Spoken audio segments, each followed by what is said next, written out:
Haleluya, puji Tuhan. Salam sejahtera dalam kasih Tuhan Yesus Kristus. Selamat kita bertemu kembali. Dan saya percaya bahwa tangan Tuhan, kasih Tuhan selalu ada bersama-sama dengan saudara dalam segala hal. Karena Dia adalah Tuhan kita. Dia adalah pribadi yang penuh dengan cinta. Dia pribadi yang penuh dengan kasih yang selalu memperhatikan kehidupan kita. Mari sebelum kita mendengarkan firman Tuhan, saya ingin ajak saudara menyanyikan satu pujian, seperti rusa rindu sungaimu. Biarlah kerinduan hati kita boleh dinyatakan oleh Tuhan lewat firman-Nya. Kerinduan hati kita boleh disapa Tuhan oleh kebenaran firman-Nya meneguhkan kita sekalian.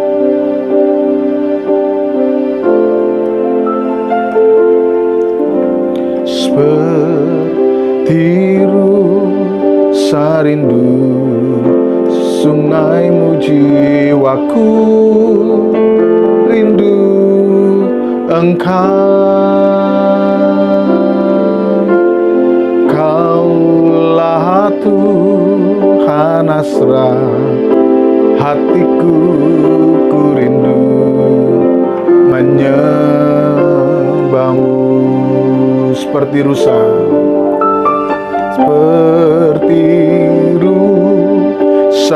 rindu sungaimu, jiwaku rindu Engkau. Kaulah Tuhan asra hatiku, ku rindu menyembahmu.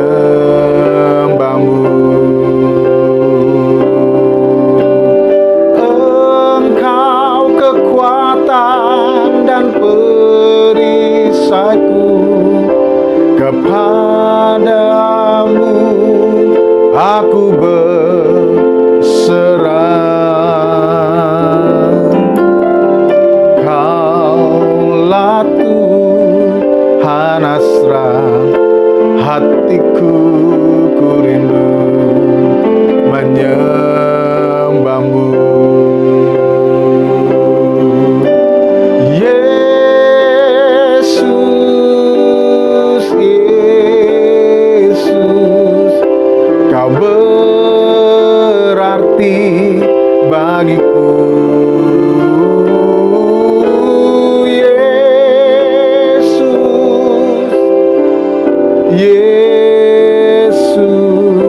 Kau segalanya bagiku. Yesus, Yesus, Yesus, Kau berarti bagiku.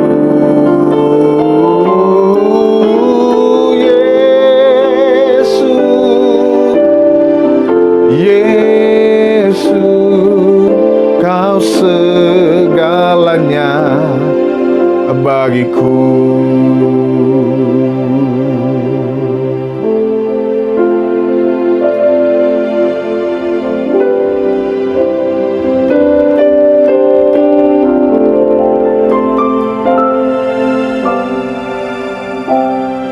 Mari kita bersatu di dalam doa. Bapa, kami mengucap syukur kepadamu karena hari ini kami dapat bertemu, dapat berkumpul kembali dalam ibadah yang akan kami selenggarakan, kami laksanakan pada hari ini. Kami akan mendengarkan firman-Mu dan kami siapkan hati kami Tuhan. Berbicaralah bagi kami dan biarkanlah kami dapat belajar kembali dari firman-Mu.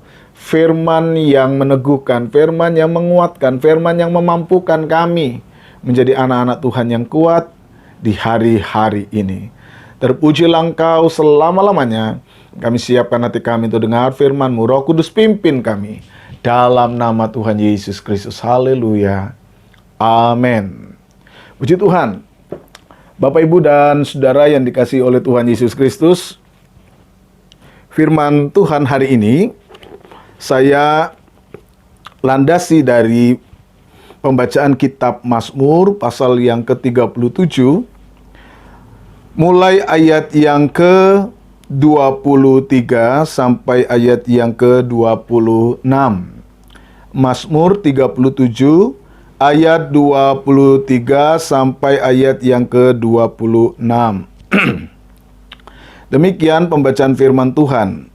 Tuhan menetapkan langkah-langkah orang yang hidupnya berkenan kepadanya. Apabila ia jatuh, tidaklah sampai tergeletak, sebab Tuhan menopang tangannya. Dahulu aku muda, sekarang telah menjadi tua, tapi tidak pernah kulihat orang benar ditinggalkan, atau anak cucunya meminta-minta roti. Tiap hari ia menaruh belas kasihan dan memberi pinjaman, dan anak cucunya menjadi berkat. Puji Tuhan. Bapak, Ibu, dan Saudara yang dikasihi oleh Tuhan, tema firman Tuhan hari ini adalah hidup di dalam perkenanan Tuhan. Ada sebuah pepatah kuno yang mungkin saudara sering dengar, yang berbunyi, pengalaman itu adalah guru yang terbaik. Bapak, Ibu, dan saudara yang dikasihi oleh Tuhan Yesus Kristus, setiap orang itu pasti punya pengalaman, dan pada gilirannya pengalaman itu membentuk kehidupan seseorang atau sekelompok orang. Itulah sebabnya mengapa manusia itu disebut makhluk historis. Pengalaman mengajar seseorang dan memampukan seseorang untuk melihat hidup dengan memahami pengalaman. Minimal dia bisa mempersiapkan hidup. Dengan pengalaman, minimal orang bisa mencoba membuat prediksi-prediksi tentang apa yang akan terjadi di dalam kehidupan, sehingga manusia bisa mengantisipasi apa yang terjadi. Walaupun memang kita harus jujur mengakui bahwa pengalaman yang dimiliki oleh seseorang itu ataupun pengetahuan yang bersumber dari pengalaman itu tidak selalu bisa untuk dijadikan patokan pasti dalam memprediksi segala sesuatu. Namun minimal pepatah itu ingin mengajarkan kepada kita bahwa pengalaman itu bisa menolong. Pengalaman itu bisa menjadi pertimbangan. Pengalaman itu bisa menjadi sebuah bagian dari cara seseorang atau sikap seseorang mempersiapkan masa depannya. Nah, Bapak, Ibu, dan Saudara yang dikasihi oleh Tuhan Yesus Kristus, di dalam hidup rohani, di dalam hidup kita sebagai pribadi orang-orang yang percaya kepada Tuhan, tentu proses cara kita menjalani hidup dalam hubungan antara kita dengan Tuhan, atau dalam cara kita menjalani hidup sebagai orang yang bertuhan, paling tidak dibentuk oleh pengalaman-pengalaman, kesadaran-kesadaran di dalam cara hidup bertuhan itu. Nah, hari ini kita akan belajar dari pengalaman pemazmur yang ingin membagikan pengalaman hidupnya, dan apa yang ia bagikan itu tercatat di dalam bacaan Alkitab yang kita baca dalam kitab Mazmur pasal 37 ayat yang ke-23 sampai yang ke-26 tadi, sebagaimana yang telah kita baca. Dan hari ini kita akan memperhatikan bagaimana pengalaman hidup sang pemazmur ini terjadi di dalam hidupnya, dan bagaimana kemudian ia ingin men-sharingkan, ia ingin membagikan pengalaman itu. Dan ketika bagian ini dicatat, Saya yakin bahwa pengalaman itu yang akan juga dibagikan bagi kehidupan orang-orang beriman yang hidup di dalam Tuhan. Dia ingin menunjukkan seperti apa pengalaman hidup seorang bertuhan. Bagaimana pengalaman hidup seorang anak Tuhan. Bagaimana pengalaman hidup orang yang percaya kepada Tuhan. Dan hari ini kita akan belajar 3 hal yang dibagikan dari pembacaan Alkitab tadi sebagai bagian dari cara kita untuk menjalani hidup dan membangun sebuah kesiapan hidup dalam mengantisipasi hidup kita ke depan. Apa yang kemudian ingin disampaikan oleh pemazmur di dalam bacaan kita tadi? Saudara, yang pertama kita melihat dan kita temukan di sini bahwa kualitas kehidupan seseorang akan menjadi lebih baik, lebih bahagia, lebih membangun sebuah kualitas yang benar, yang baik. Hal itu dikaitkan oleh pemazmur berhubungan dengan persoalan hidup yang berkenan. Jadi, yang pertama, saudara, yang ingin ditekankan oleh pemazmur ini, bahwa langkah-langkah kehidupan seseorang itu akan jauh lebih baik, jauh lebih bahagia ketika kehidupan itu dibangun di atas sikap hidup berkenan kepada Allah. Ini pengalaman pertama yang ingin pemazmur bagikan kepada kita. Dia mengatakan dalam ayat yang ke-23 tadi bahwa Tuhan menetapkan langkah-langkah orang yang hidupnya berkenan kepadanya.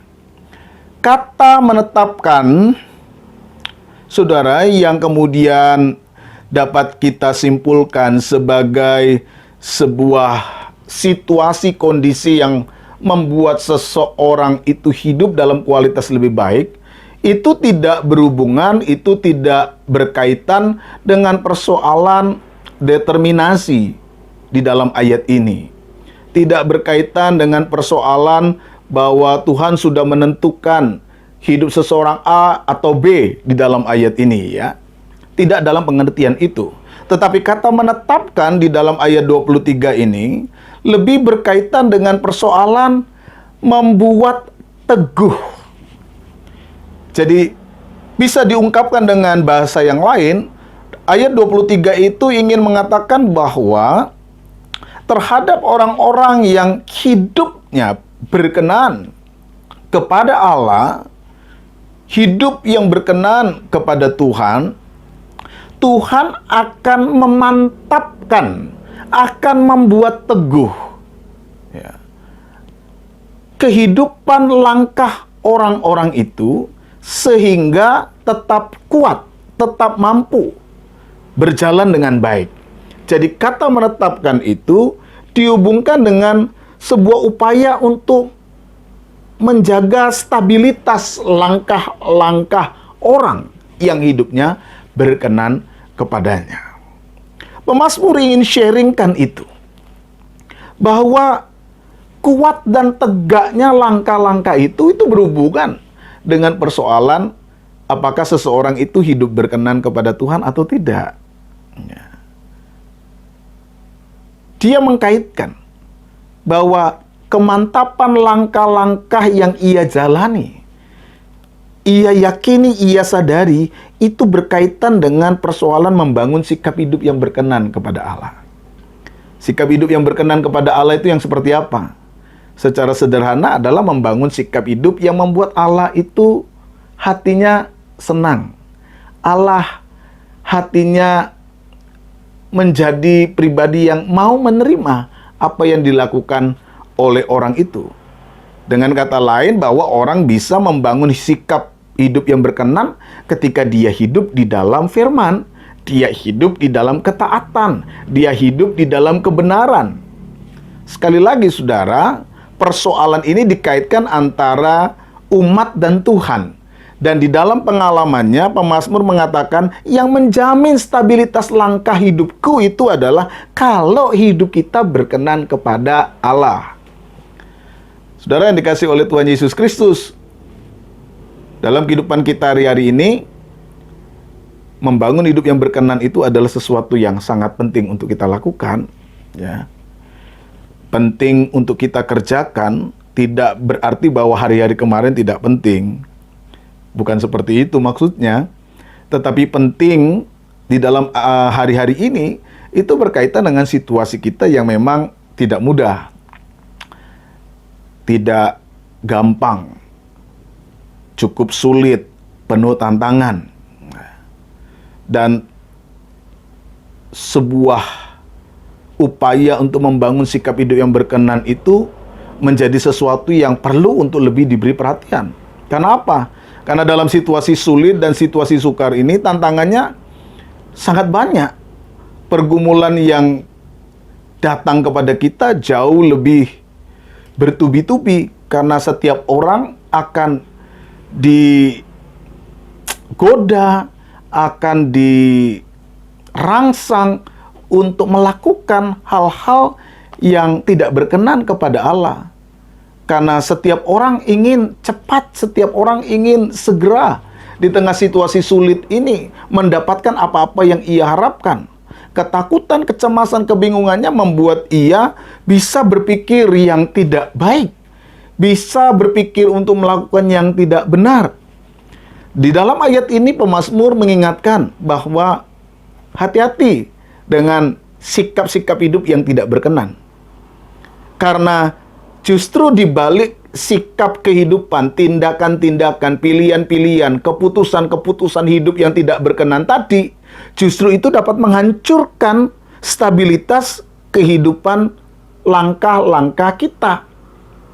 Sehingga di dalam pengalamannya, ia membagikan hal yang pertama ini bahwa kalau kita ingin langkah-langkah kita itu tetap kuat, tetap stabil, ya, dimampukan oleh Tuhan, maka bangunlah hidup yang berkenan kepada Allah. Tuhan akan menetapkan, Tuhan akan meneguhkan, akan membuat langkah-langkahmu stabil.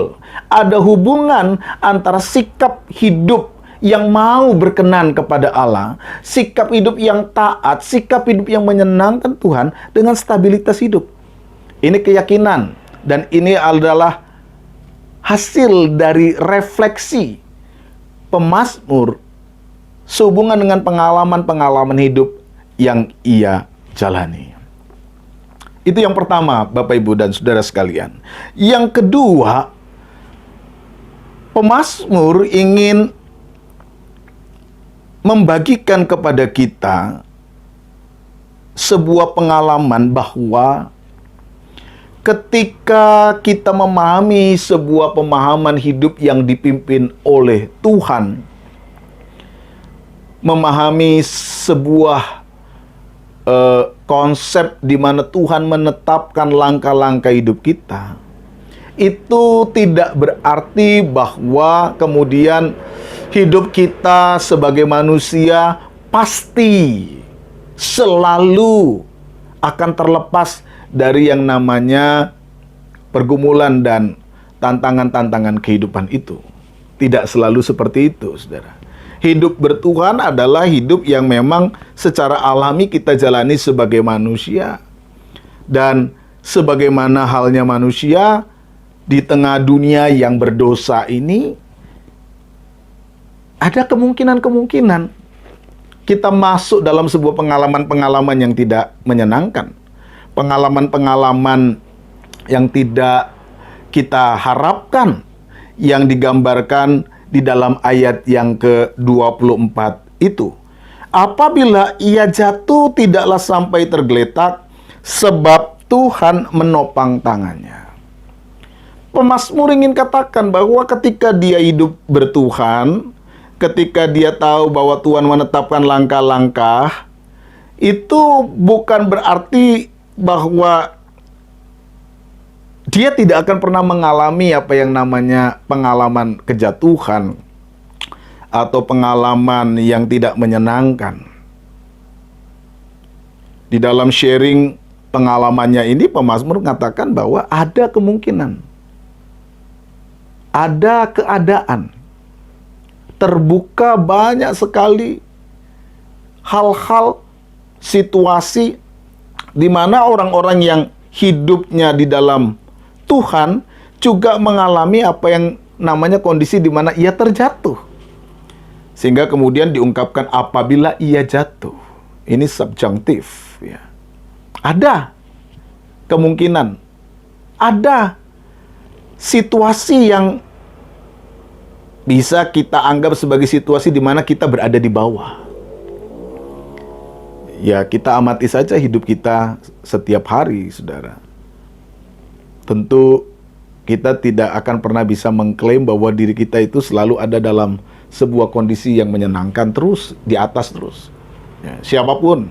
Ada kondisi di mana seseorang merasa bahwa ia jatuh, ia mengalami keadaan sulit, ia mengalami keadaan sukar. Itu sangat mungkin terjadi. Tetapi pemazmur ini ingin mengungkapkan juga fakta lain di tengah kondisi kejatuhan itu.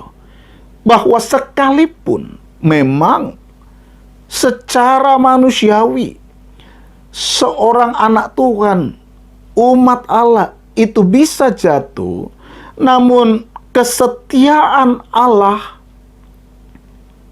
yang dia rasakan membuat dia mampu melihat karya Tuhan yang terus bekerja di tengah-tengah masa sukar, masa sulit itu, di tengah-tengah kondisi kejatuhannya tadi. Sehingga kemudian ia berkata, apabila ia jatuh tidaklah sampai tergeletak. Jatuh, tapi tidak sampai fatal kehidupannya. Orang-orang yang mau hidup berkenan kepada Tuhan tadi. Kenapa? Sebab di dalam pengalamannya dia berkata Tuhan menopang tangannya. Pemazmur tidak menafikan bahwa hidup di dunia ini hidup yang memang turun naik. Hidup di dunia ini memang hidup yang tidak selalu mudah. Hidup di dunia ini juga mengalami kesulitan. Hari ini semua orang juga terdampak oleh bencana kehidupan, pandemik, oleh atau yang disebabkan oleh COVID-19. Semua orang kena. Ya, mungkin ada juga dari Bapak Ibu Saudara yang bisa dikatakan tadi mengalami sebuah kondisi kejatuhan. Bisnisnya jatuh, keuangannya jatuh, ya. Ketentramannya seakan jatuh. Keberadaan sosioekonominya juga menurun. Semua orang, Saudara, mengalami hal itu. Semua orang bisa menghadapi situasi ini. Tetapi pemazmur ingin menegaskan sebuah kenyataan yang tidak boleh dilupakan. Bahwa di tengah-tengah kondisi di bawah itu, Tuhan yang ia sembah adalah Tuhan yang penuh kesetiaan, yang mau menopang tangan umatnya. Dia ingin sharekan, dia ingin bagikan kepada kita hari ini. Bahwa Tuhan yang kita sembah, Tuhan yang kita muliakan, yang kepadanya kita beribadah, kepadanya kita menaikkan pujian, adalah pribadi yang penuh dengan kasih setia, yang melihat, yang tahu, yang mau segera menolong kehidupan orang-orang yang terjatuh. Dan dia tidak akan pernah membiarkan kita sampai tergeletak. Ini sharing yang kedua yang ingin dibagikan pemazmur bagi kita. Bahwa kesetiaan Tuhan dinyatakan kepada umatnya. Di tengah situasi-situasi di bawah, kondisi-kondisi di bawah, tangan Tuhan akan selalu menopang kehidupan umatnya. Jadi Bapak, Ibu, dan Saudara yang dikasihi oleh Tuhan, seberapa kondisimu hari ini telah jatuh, percayalah, Tuhan akan selalu menopang tangan kita. Yang ketiga, Pemazmur ingin membagi pengalaman kepada kita bahwa seberat-beratnya kehidupan, sebesar-besarnya tantangan hidup yang dialami, sebanyak-banyaknya perubahan situasi kehidupan, pemazmur ingin memberikan kepada kita sebuah kemantapan hidup sebagai orang beriman. Ayat 25 dan ayat 26 ia katakan, "Dahulu aku muda, sekarang telah menjadi tua, tetapi tidak pernah kulihat orang benar ditinggalkan, atau anak cucunya meminta-minta roti. Tiap hari ia menaruh belas kasihan dan memberi pinjaman, dan anak cucunya menjadi berkat." Apa yang ingin dia sharekan? Apa yang ingin dia bagikan? Pengalaman yang ketiga. Dia ingin mengatakan bahwa dalam perjalanan hidupnya, sejak ia muda sampai ia tua, ia ingin menegaskan satu hal lagi terhadap mereka yang disebut sebagai orang benar. Orang yang senantiasa mau hidup berkenan kepada Allah. Apakah itu? Hidupnya mendapatkan jaminan pemeliharaan dari Tuhan. Dahulu aku muda, sekarang telah menjadi tua. Dia telah melewati sekian banyak waktu dalam perjalanan hidupnya. Dia sudah melewati hari demi hari dalam hidupnya. Dan saya yakin mungkin juga turun naik kehidupannya. Tetapi dalam kondisi yang turun naik, yang kadang-kadang jatuh, yang kemudian diungkapkan tadi dalam ayat 24, ia ingin menegaskan kesimpulan hidup itu. Apa itu? Bahwa Tuhan tidak akan pernah meninggalkan hidup orang-orang benar. Dia melukiskan dengan penggambaran bahwa anak cucu orang benar tidak akan pernah meminta-minta roti. Dia ingin mengatakan justru bahwa orang benar hidupnya akan senantiasa menjadi berkat dimanapun ia berada. Tiap hari ia menaruh belas kasihan dan memberi pinjaman, dan anak cucunya menjadi berkat. Bapak, Ibu, dan Saudara yang dikasihi Tuhan, ini hal ketiga yang ia ingin sampaikan. Ini hal ketiga pengalaman yang ingin di-sharekan oleh pemazmur. Bahwa mereka yang hidup berkenan, mereka yang mau hidup di dalam kebenaran, mereka adalah orang-orang yang akan mendapat jaminan pemeliharaan dari Tuhan. Saudara, mungkin orang bisa berkata, apa iya seperti itu? Apa benar seperti itu?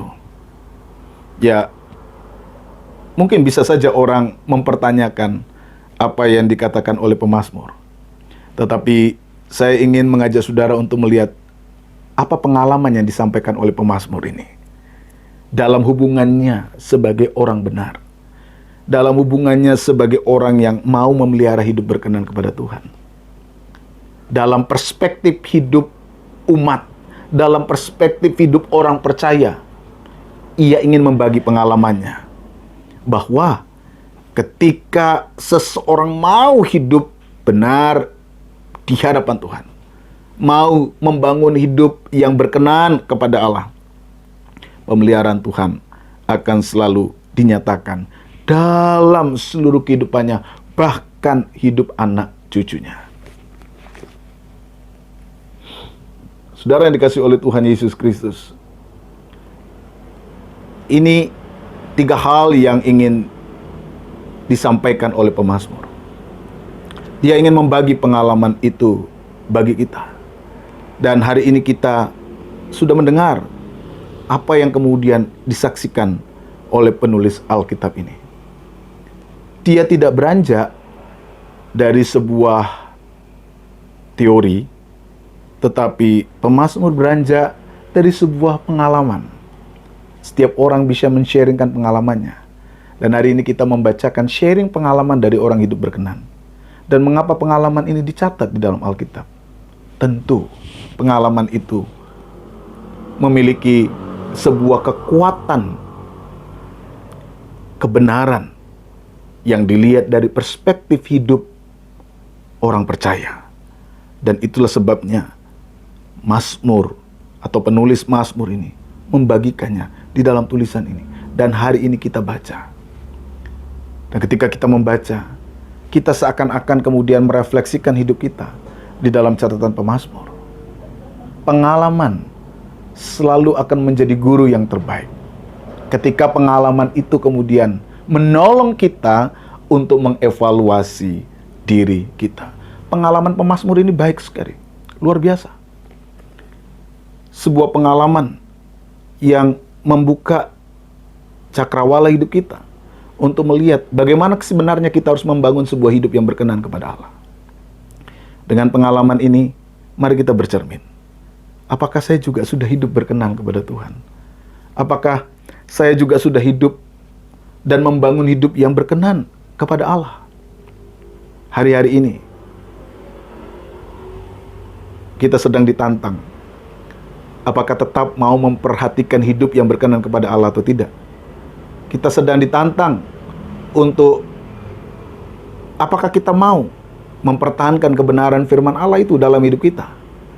Bapak, Ibu, dan Saudara yang dikasihi oleh Tuhan, hidup memang tidak mudah.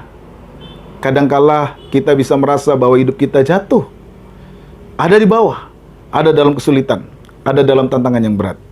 Tetapi pemazmur membagikan pengalaman kepada kita. Tetaplah hidup berkenan, tetaplah hidup dalam kebenaran. Mungkin kau bisa jatuh, tapi tidak akan tergeletak. Sebab tangan Tuhan akan menopang engkau. Dan Ia akan memelihara masa depanmu, hidupmu, hidup anak-anakmu, hidup cucu-cucumu. Karena engkau hidup dalam perkenanan kepada Tuhan. Pemazmur menarik kesimpulan bahwa seluruh pengalaman hidupnya berkaitan dengan kehidupan yang berkenan kepada Allah. Hari ini, saya ingin sampaikan kepada saudara, sebagai hamba Tuhan, mari bangun hidup yang berkenan kepada Tuhan. Dalam segala situasi apapun, dalam wujud, bentuk, kegiatan, pekerjaan apapun, lakukan. Jaga hidup yang berkenan kepada Allah. Dan saudara akan lihat kuasa Allah akan dinyatakan kepada kita sekalian. Tuhan kiranya menolong. Tuhan kiranya memberkati kita sekalian. Amin. Puji Tuhan. Mari kita naikkan satu pujian.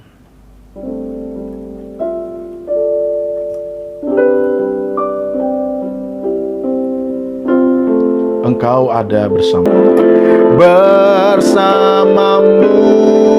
Bapa, ku lewati semua perkenananmu yang teguhkan hatiku. Engkau Tuhan, Engkau yang bertindak, memberi pertolongan. Anugerah-Mu besar melimpah bagiku. Mari kita bersatu di dalam doa. Bapa, kami mengucap syukur kepadamu. Firman-Mu sudah ditaburkan. Firman-Mu mengajar kami untuk hidup berkenan kepada Engkau.